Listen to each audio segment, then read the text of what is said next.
नमस्कार दोस्तों, आपका स्वागत है आपके YouTube चैनल प्रतिभा की कहानी पर। चलिए सुनते हैं बहुत ही रोचक, मनोरंजक और ज्ञानवर्धक कहानी। आज हम सुनाएंगे एक ऐसे राजा की कहानी जिसमें पहेलियों का राज छिपा हुआ है। एक समय की बात है कि एक राजा बहुत ही सूझवान और विद्वान था। उसके 4 छोटे पुत्र थे। एक बार वह राजा बीमार पड़ गया। उसके उपचार के लिए बड़े बड़े हकीम और वैद्यराज बुलाए गए, परंतु उसे कोई लाभ नहीं हुआ। अब राजा को लगा कि उसका अंतिम समय निकट ही है। उसने अपने 4 पुत्रों को अपने पास बुलाया और कहा, मृत्यु का कोई इलाज नहीं हुआ करता है। यह संसार एक सराय है। अब मेरे बचने का कोई उपाय नजर नहीं आ रहा है।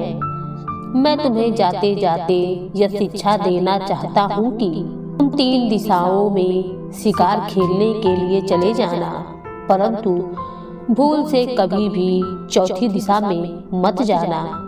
यह कहकर राजा ने दम तोड़ दिया।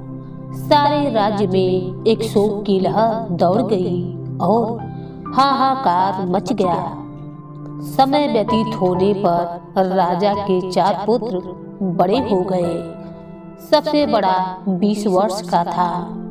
उसने सिंहासन संभाल लिया। उन 4 भाइयों का आपस में बहुत प्यार था। वे जो भी काम करते थे बड़े भाई की सलाह के साथ ही करते थे, और वे जब भी शिकार खेलने जाते थे तो सभी एक ही साथ जाते थे। कभी अकेले कोई भी नहीं जाता था। एक दिन 4 भाई शाही पोशाक पहनकर सुंदर घोड़ों पर सवार होकर अपने हाथों में तीर कमान और शस्त्र लेकर शिकार खेलने के लिए निकल पड़े। वे तीनों दिशाओं में घूमते रहे, परंतु उस दिशा में उन्हें कोई शिकार नहीं मिला। अब खाली हाथ घर वापस आना उन्हें अच्छा नहीं लग रहा था।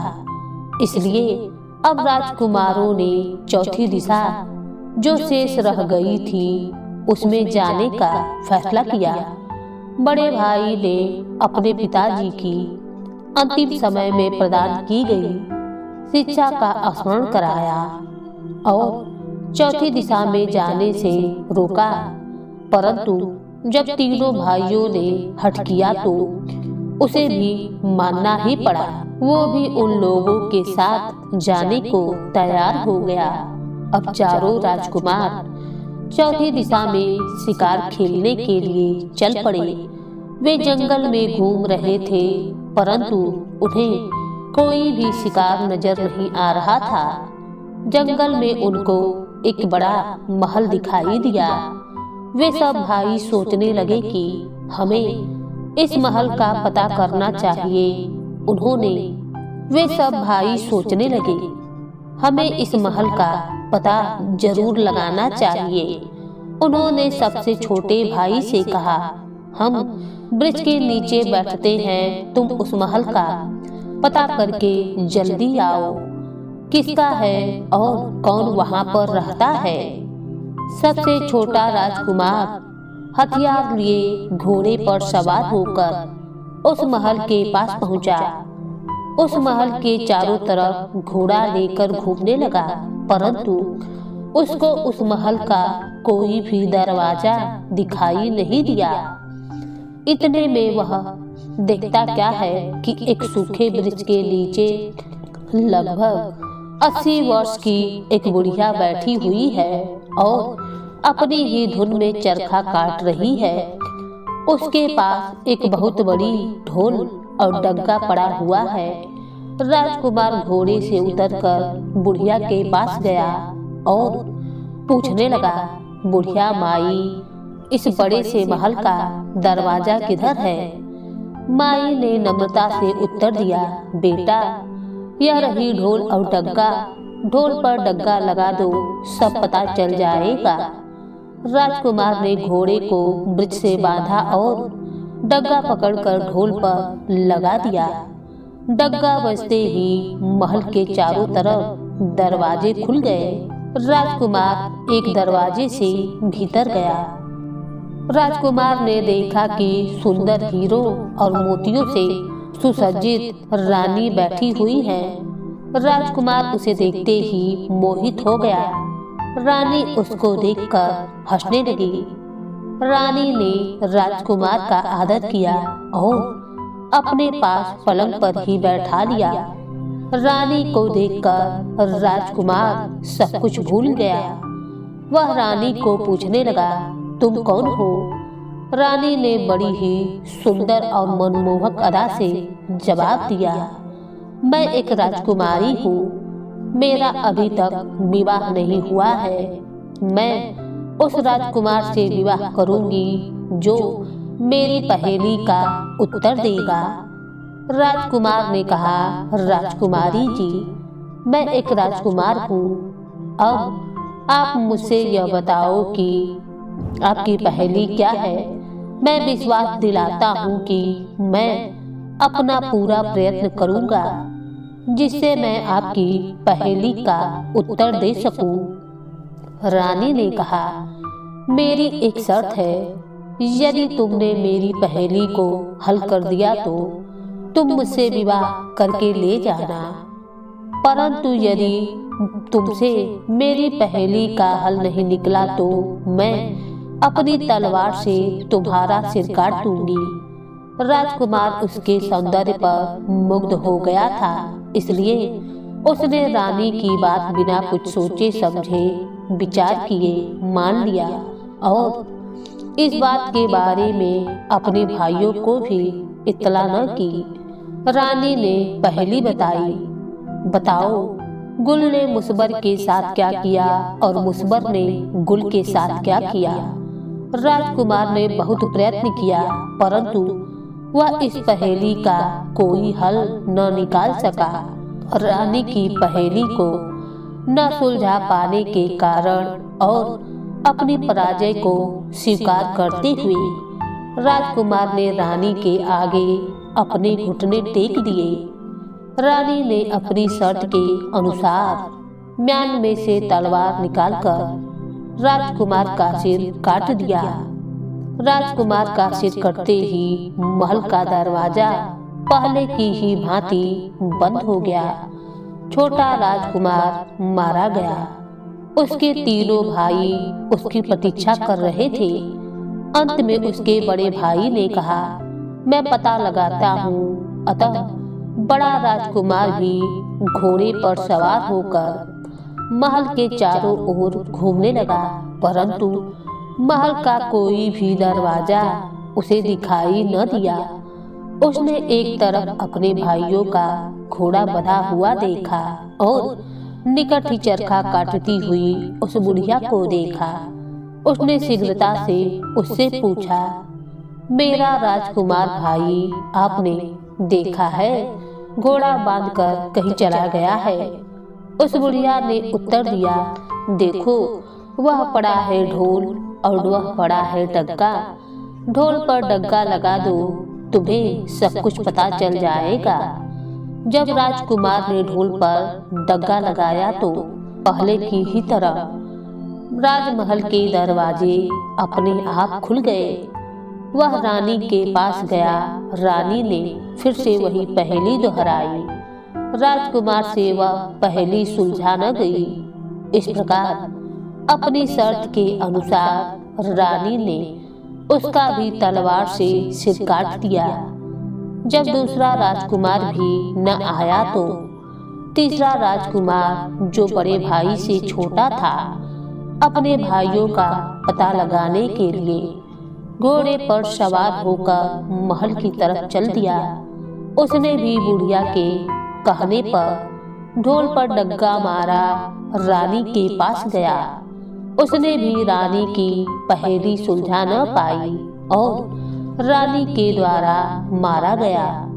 जब तीनों राजकुमारों में से कोई भी वापस नहीं आया तो सबसे बड़ा राजकुमार बड़ा हैरान हुआ और घोड़े पर सवार होकर महल के चारों तरफ चक्कर काटने लगा। उसने वहां 3 घोड़े बंधे देखे और एक तरफ बुढ़िया को चरखा काटते हुए पाया। उसने शीघ्रता से उस माई से पूछा, बुढ़िया माई, इन घोड़ों के सवार मेरे भाई कहाँ हैं? जल्दी बतलाइए मुझे। बुढ़िया ने कहा, पहले की ही तरह डोल पर ढग्गा लगाओ, तुम्हें सब कुछ पता चल जाएगा। राजकुमार ने डग्गा नहीं लगाया और अपने मन ही मन सोचा कि जरूर यह कोई धोखा है।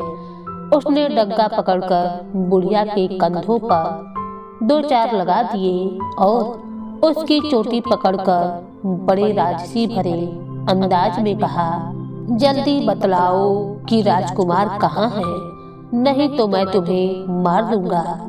बुढ़िया ने कांपते हुए थिरकती सी आवाज में कहा, बेटा बेटा, इस महल में एक जादूगरनी रानी रहती है। वह आए हुए राजकुमारों से एक पहेली पूछती है। यदि राजकुमार उस पहेली को हल नहीं कर पाता है तो वह उसके सिर को अपनी तलवार से काट देती है।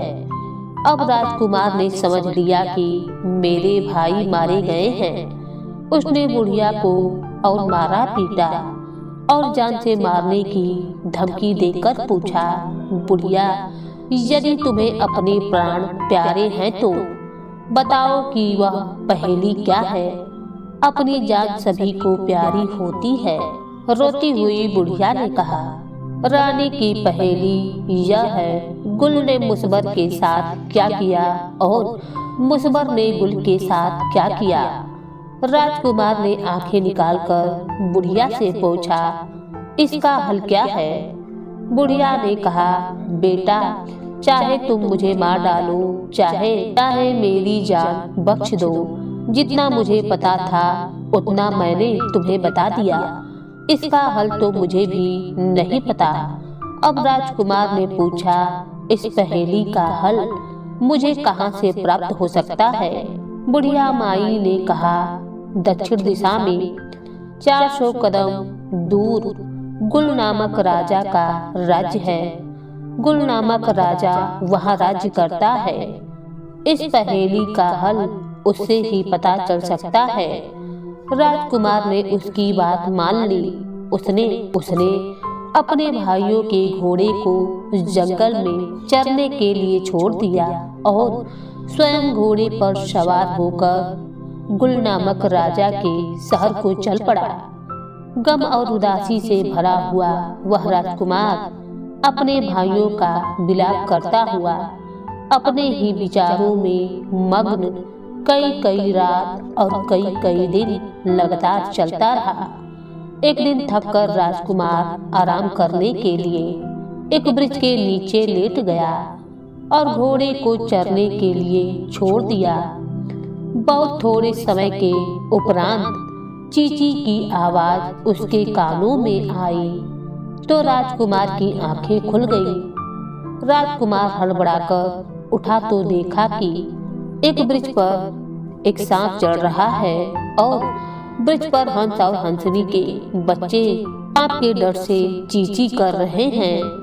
राजकुमार ने तलवार म्यान से निकाली और सांप के टुकड़े टुकड़े कर दिए और स्वयं चादर ओढ़कर सो गया। जब हंस और हंसनी बच्चों के लिए दाना लेकर आए तो बच्चों ने खाना नहीं खाया। हंस और हंसनी ने बच्चों से पूछा तो तुम दोनों दाना क्यों नहीं खा रहे हो? बच्चों ने कहा, पहले तुम वृक्ष के नीचे सो रहे अतिथि को खाना खिलाओ तो, जिसने हमारी सांप से रक्षा की है। जब हंस और हंसनी ने सांप के टुकड़े टुकड़े देखे तो उन्होंने सोचा कि यदि यह मुसाफिर इस सांप को न मारता तो हमारे सभी बच्चे को सांप ने खा लिया होता।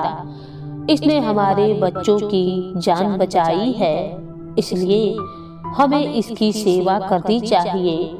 उन्होंने मुसाफिर के पांव के तलवे को मलकर जगाया और हंस ने कहा, तुमने हमारे बच्चों की जान बचाई है।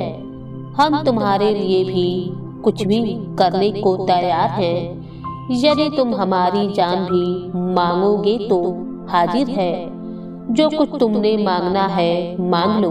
राजकुमार ने कहा, मैं बहुत दुखी राजकुमार हूँ। मैं गुल नामक राजा के पास एक पहेली पूछने के लिए जा रहा हूँ। क्या तुम मेरी सहायता कर सकते हो?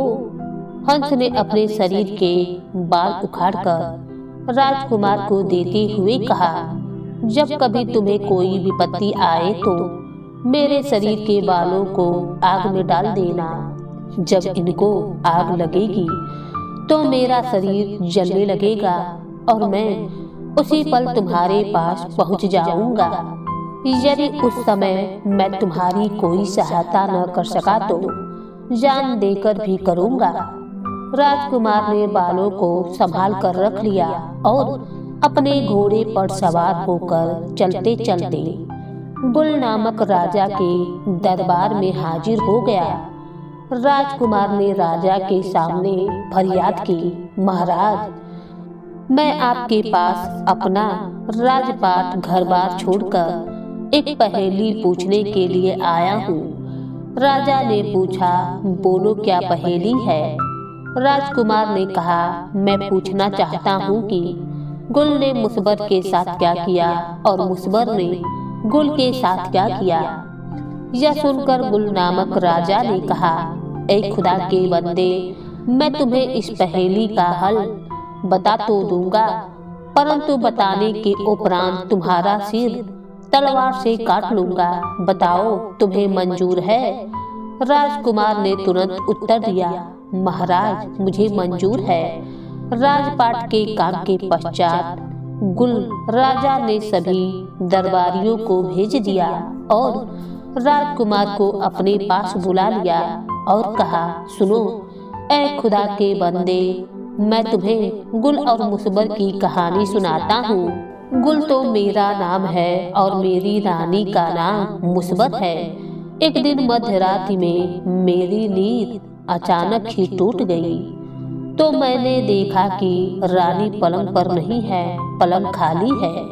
मैं बहुत ही हैरान और परेशान हुआ, परंतु मैंने दिल में भी रानी को कुछ नहीं पूछा। दूसरे दिन मैं जानबूझकर खर्राटे मारने लगा। रानी ने श्रृंगार किया, चूड़ी भरा बर्तन लेकर अंधेरी रातों में महल से निकल पड़ी। मैं भी तलवार लेकर दबे पांव उनके पीछे पीछे चल पड़ा। लौंगी नामक कुतिया भी मेरे पीछे पीछे चल पड़ी। रानी शहर के बाहर एक साधु की कुटिया में चली गई। मैं भी छिपकर कुटिया के बाहर ही बैठ गया। रानी के अंदर जाते ही साधु ने उसे बांग घोटली दे दी और गुस्से में रानी से बोला, तुम्हारी ऐसी की तैसी, तुमने इतनी देर क्यों लगा दी? इसी पल मेरी कुटिया से बाहर निकल जाओ।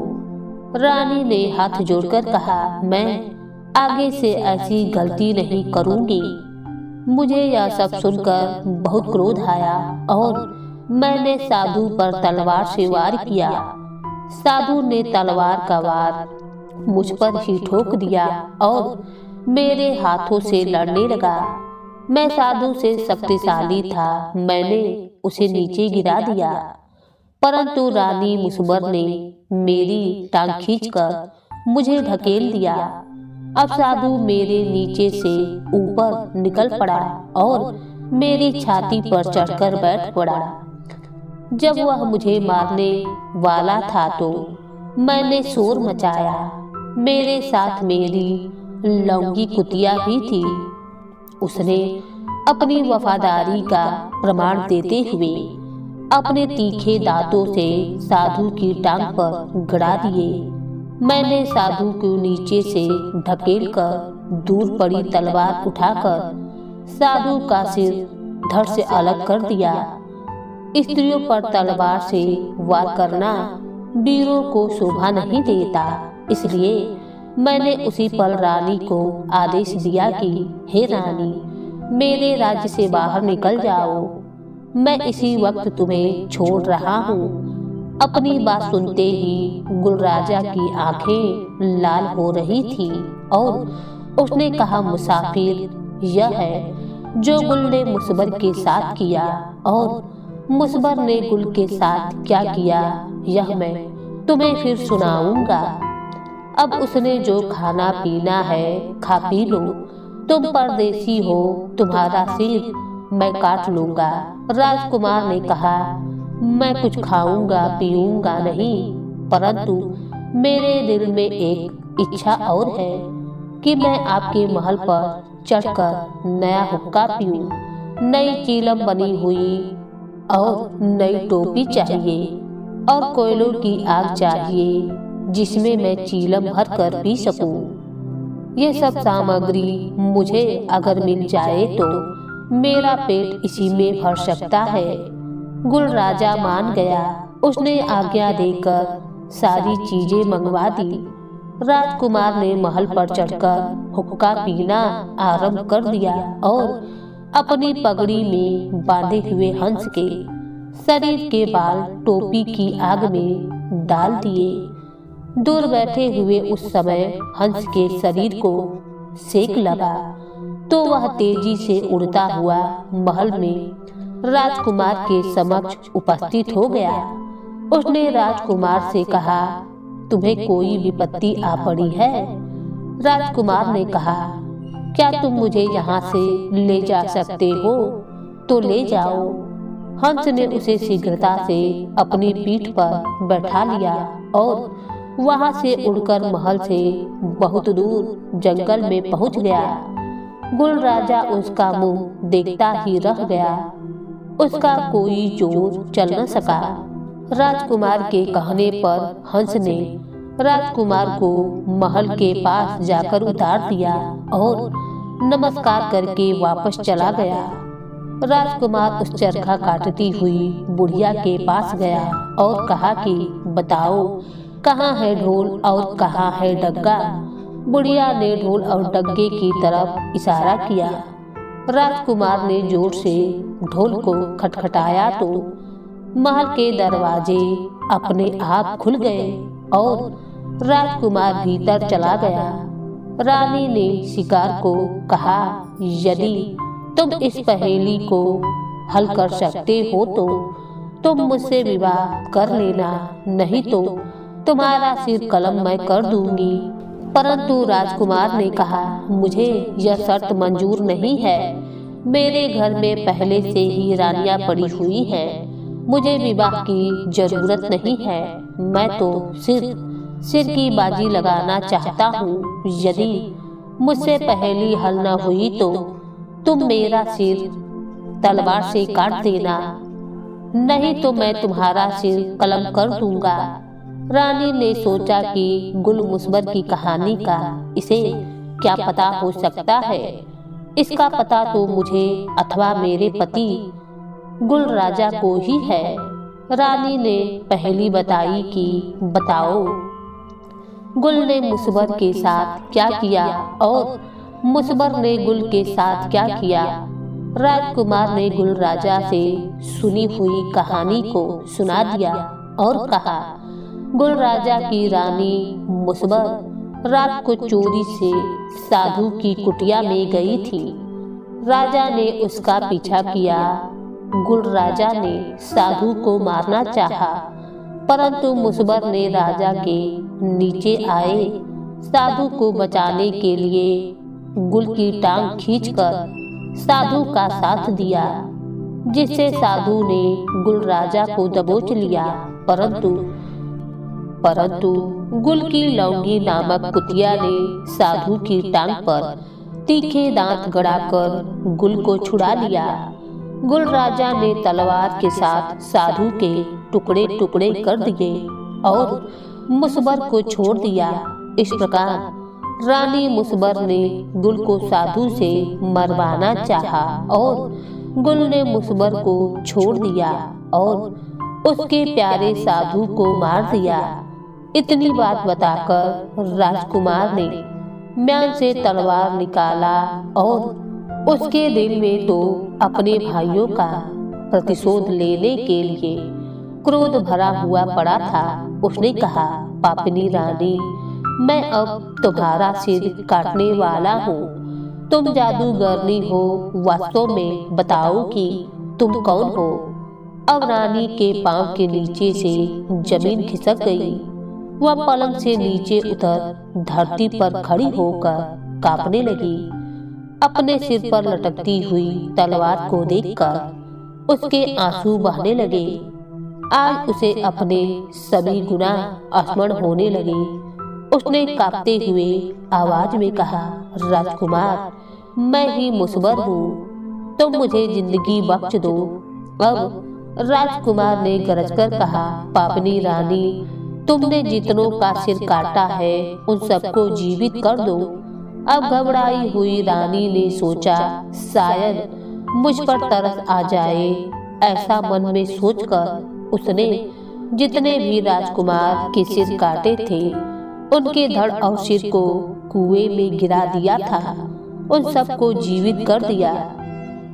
राजकुमार के तीनों भाई भी जीवित हो उठे। अंत में उस राजकुमार ने तलवार से रानी का सिर काट दिया। रानी मुसवर के सिर कटते ही वह देखते हैं कि न तो वहां पर कोई महल है और न ही कोई चरखा काटती है, न ही वहां पर गुड़िया है और न ही कोई ढोल और डग्गा है। महल भी मिट चुका है और राजकुमार वही जंगल में खड़े हुए हैं। चारों भाई प्रसन्नता के साथ अपने घर की तरफ लौट पड़े। इस प्रकार चारों भाइयों ने मिलकर गुलमुसवर पहेली का हल निकाल दिया।